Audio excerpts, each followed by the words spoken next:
Bueno, la verdad que es un proyecto realmente represivo, es un proyecto que contradice muchos de los principios de todo el sistema internacional de derechos de las infancias y adolescencias. ¿Por qué? Porque está bajando la edad de punibilidad, es decir, que aquellos chicos de 14 y 15 años, ahora que cometen alguna inconducta o que, digamos, transgreden la ley penal, van a ser juzgados con parámetros que tienen que ver con justamente el Código Penal, con la justicia penal, con criterios que a nuestro entender no corresponden a la edad, a la característica, a la subjetividad que tienen los chicos a esa edad. Nos parece que al incluir todo tipo de delitos, porque no es solamente para los crímenes, en realidad acá hay un tema que hay muy pocos crímenes terribles cometidos por adolescentes. El último fue el de Kim, esta nena que fue arrojada de un auto por dos jovencitos que 2023. estaban robando. No, fue ahora, hace No. pocos meses, en La Plata, me parece, Kim. También hubo uno, pero son casos excepcionales que nos conmueven mucho y conmueven a la opinión pública, pero que no hacen a una política, a la necesidad de adoptar una política general. Porque no es que se incluye solamente el homicidio, se incluyen los robos. Entonces, al incluir los robos en la baja edad de punibilidad, al incluir cualquier delito, estamos mandando a la cárcel y a la investigación penal a una franja de pibes que están en una situación de extrema vulnerabilidad.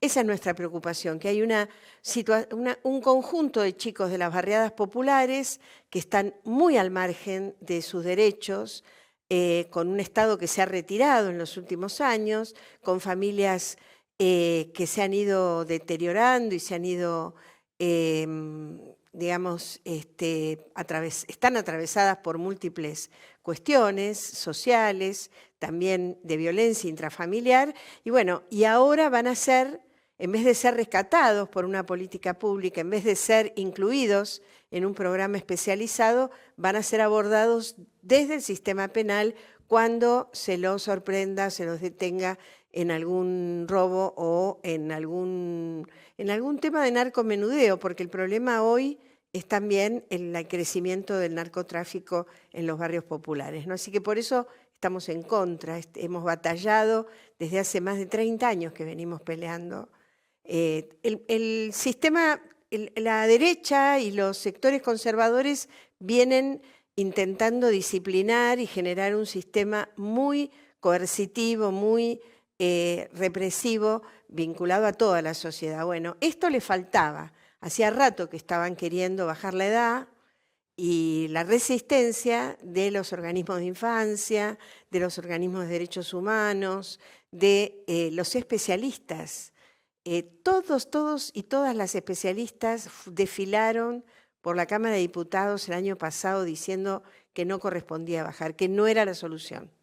Y bueno, sin embargo, ahora han logrado esta mayoría circunstancial, pero que puede generar mucho daño, ¿no? Sí, veía, por ejemplo, una declaración de un diputado de Unión por la Patria, que es Matías Molle. Me pareció interesante. Unión por la Patria y el Frente de Izquierda votaron en contra, no quisieron dar dictamen. Me parecía interesante lo que decía, que hay más de 13.000 personas detenidas cumpliendo condena en comisarías. O sea, ya hay una situación de, digamos, mal manejo del sistema carcelario. Claramente no están las condiciones para encima mandar a pibes y pibas, sobre todo pibes varones, por estadísticamente, al sistema carcelario. Te quiero preguntar de qué forma sí se podría, vos aclarabas bien esta cuestión de que es minoritario la cantidad de delitos cometidos por menores. Así todo, ¿de qué forma el Estado tiene que evitarlos o de qué forma el Estado tiene que abordar a los jóvenes que delinquen? Bueno, tendría que haber en el ámbito de los organismos de infancia, sea del Consejo Provincial de la Niñez en Provincia de Buenos Aires, de los servicios locales, de las defensorías de niños acá en la Ciudad Autónoma, el Consejo de los Derechos.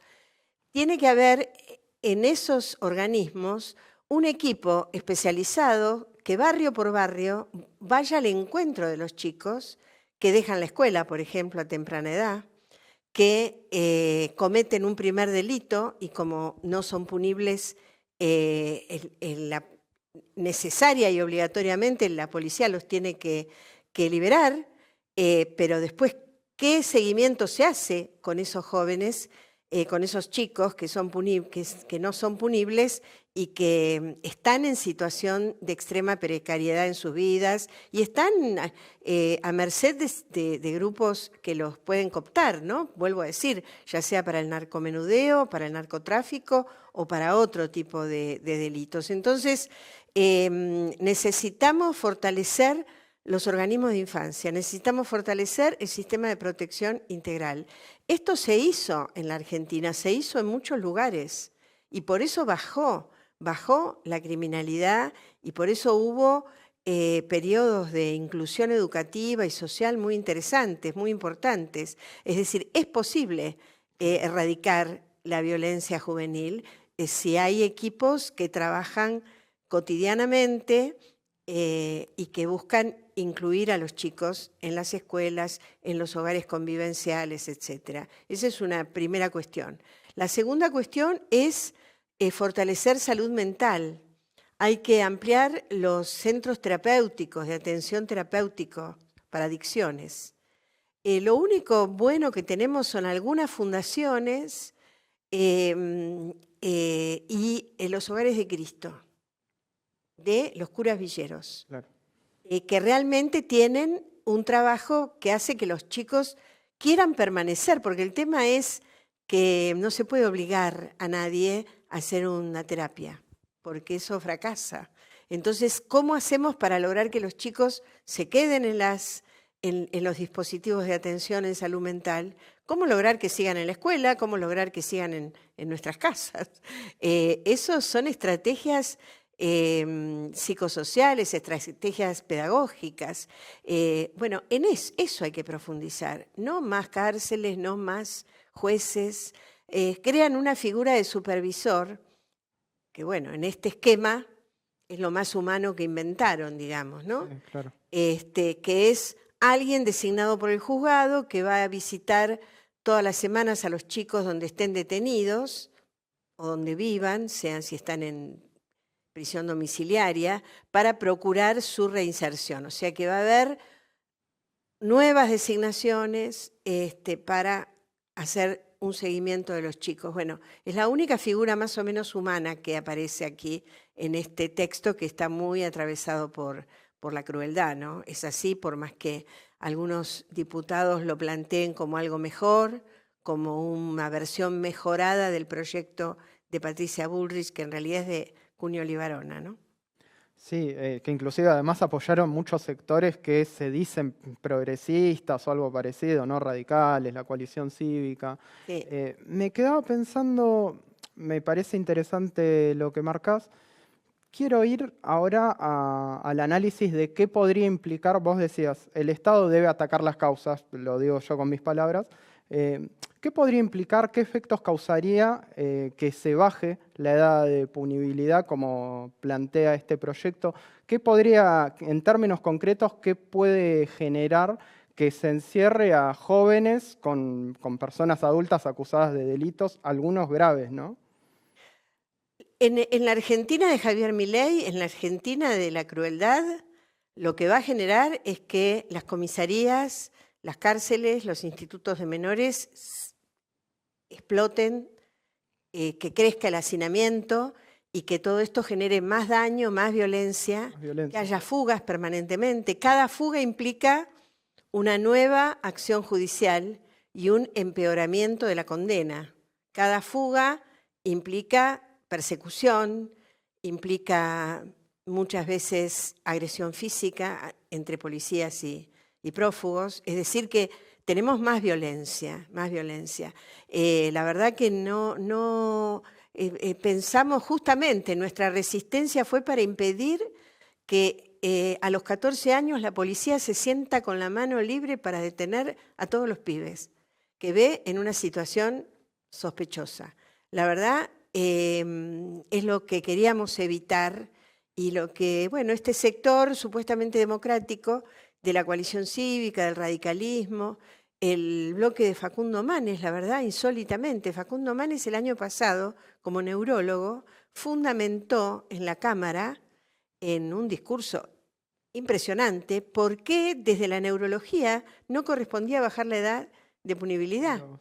Y ahora sus diputados firmaron el dictamen. La verdad, bochornoso, es de una hipocresía y bueno, de lo que nosotros decimos es una demagogia punitivista, ¿no? Es decir, salir a buscar votos yendo al sentimiento más perverso, que es la mano dura, golpear al más débil, ¿no? Sí.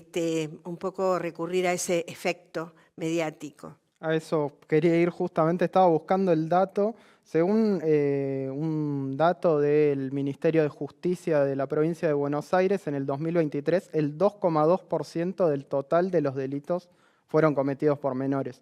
O sea, es realmente muy bajo, y te quiero preguntar, entonces, teniendo en cuenta lo que contabas recién de la democracia, de la demagogia punitiva que se está haciendo en este momento, ¿por qué siempre se termina atacando? Porque también mencionabas vos, varias veces se presentó el proyecto, o por lo menos se lo agitó mediáticamente. ¿Por qué se termina buscando de chivo expiatorio a los menores cuando vemos que no son ni por lejos, ni por lejos son el problema principal, ni mucho menos, ni que son una pequeña minoría inclusive quienes delinquen? Porque en esta construcción mediática y en esta cultura represiva, me parece que se busca constituir enemigos internos, ¿no?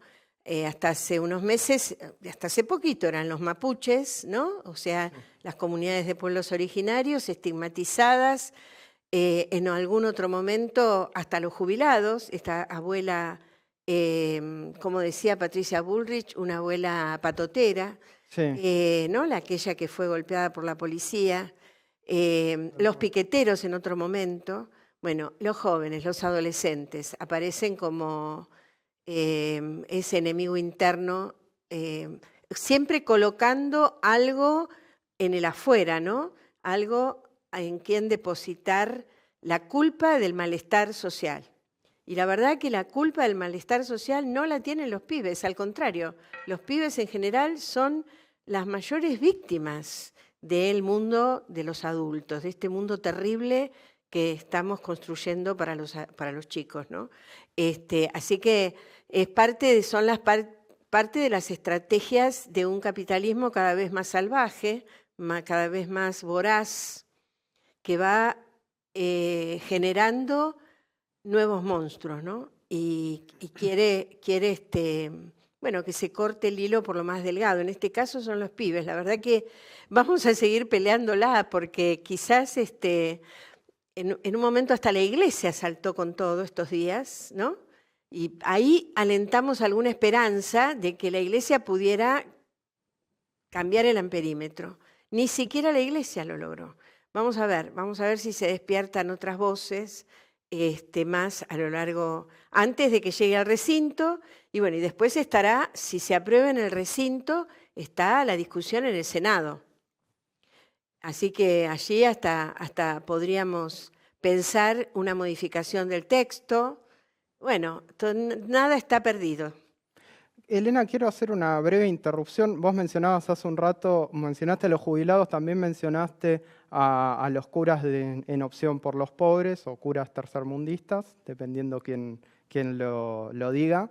Quiero hacer una mención, como todos los miércoles hubo una marcha de jubilados y como todos los miércoles lamentablemente hubo una nueva represión por parte del gobierno. Barricada TV lo viene mostrando todas las semanas. Quiero comentar que uno de los heridos fue el padre Paco Olveira. Entiendo que se lo trató de detener, entiendo que esa situación frenó, pero bueno, cualquier cosa me avisan por cucaracha. Pero hay un detenido que estaba al lado del padre Paco, que es Roberto Azorey, que es del Centro de Jubilados de Flores Solidario.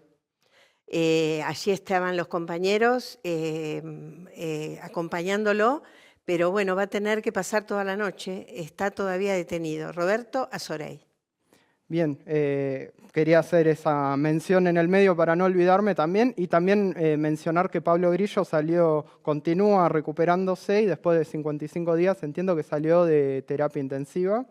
Bueno, también queríamos contarles una buena entre tantas malas. Recordemos el fotoreportero que fue herido en una represión por parte de un policía que disparó de manera completamente antirreglamentaria, ¿no? Elena, bueno, gracias por dejarme hacer esa pausita. Quiero volver, me quedé con una cosa que decías. Bueno, se aprobó el dictamen, se va a tratar en diputados este proyecto para bajar la edad de punibilidad. Te quiero preguntar si tienen hecho un poroteo, algo pensado de cómo puede salir en el Senado, si hay algún senador, senadora, diputado, diputada con quien hablan estos temas, que les dicen, bueno, esto, ¿no? Que les pueden mostrar sus inquietudes, que si hay algún diálogo en ese sentido. Sí, en realidad en el Senado no hay senadores de izquierda, pero sí hay senadores de Unión por la Patria, sí. Y la verdad que ya cuando Milei arrancó con la ley ómnibus y con el DNU, el decreto, la ley bases, en la ley base ya anticipaban todo esto. Después hubo capítulos que se fueron eliminando, y uno de los temas fue la baja de edad de punibilidad y otras reformas al Código Penal. Y estuvimos en el Senado y nos recibieron los diputados de Unión por la Patria y de algunos otros bloques provinciales. Juraron no estar de acuerdo con la baja de edad, no permitirlo. Claro. Así que les vamos a tomar la palabra, por supuesto, y tenemos, yo albergo cierta esperanza. Ahora, el tema es que hay provincias cuyos senadores, por los fondos coparticipables, por prebendas, por negociaciones económicas, han claudicado en su votación. Entonces, bueno, ahí tenemos un problema en algunas provincias, en Misiones, en Tucumán, en Entre Ríos. Son varias provincias, varios senadores que se han dado vuelta en términos concretos, digamos, ¿no? Claro, claro. Entonces no tenemos exactitud, pero bueno, hay muchos que sí que van a dar la pelea. Elena, quiero llevarte más o menos a otro tema, digo, dentro del mismo ámbito. Te quiero preguntar por tema inseguridad, más en términos genéricos, quienes nos sentimos parte del campo popular o de estos espacios que, viste, uno no sabe cómo llamarlo, izquierda, progresismo, bueno, depende también quién lo diga. Muchas veces se coincide en una autocrítica de que no sabemos qué hacer frente a la inseguridad, qué políticas se tiene que llevar adelante frente a esto que se le dice inseguridad, que son ni más ni menos que los delitos, que en general, hay que decirlo, afectan más a quienes menos tienen. Entonces es un problema principalmente en general de las clases más bajas.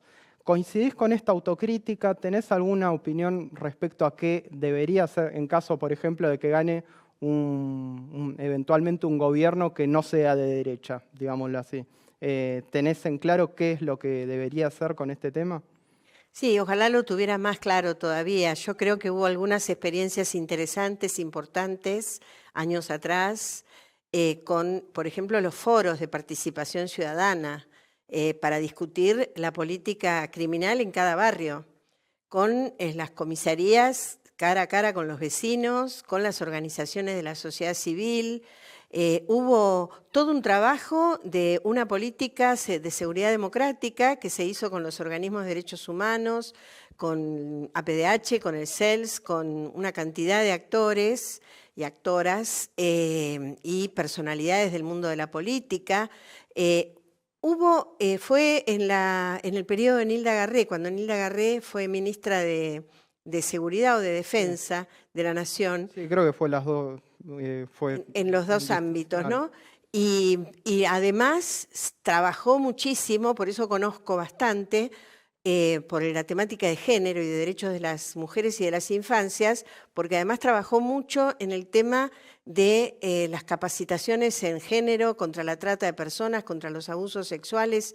O sea, hubo al interior de las fuerzas de seguridad toda una política de democratización, de capacitación en un sentido de derechos humanos y al mismo tiempo de plantear en los barrios los foros de participación. Ahora, esto hay que sostenerlo con mucha fuerza y hay que respaldar a los equipos que están ahí en el territorio mediando entre la policía brava y los vecinos, porque parte del problema muchas veces es la fuerza de seguridad, por los nichos de corrupción, por la connivencia. Entonces, bueno, se necesita mucha garra política, mucha energía política, y en eso a veces el progresismo es como que se ha mantenido a mitad de camino, ¿no? O el embate de la derecha y de los grupos de poder es tan grande que no se puede sostener. Hay que pensar políticas más profundas y hay que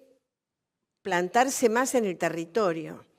Esto me parece que es un gran desafío, la verdad que es un gran desafío en una Argentina cada vez más destrozada. Va a ser difícil, pero bueno, es el camino, ¿no? Si no, tenemos que cerrar y entregarle la colonia, ¿no? a Donald Trump. Claro, claro, sin duda. Además te agrego, me parece también salir del facilismo, ¿no? De esto de la fácil, bajemos la edad de punibilidad, acortemos los cursos de formación para ser policía, pongamos policía por todos lados. Digo, si la respuesta es tan fácil, tan rápida, y bueno, sí, va a terminar siendo todo peor. Elena, gracias por venir de vuelta. Bueno, ha estado muy interesante y seguramente en otro momento conversemos. Bueno, gracias a ustedes por el espacio.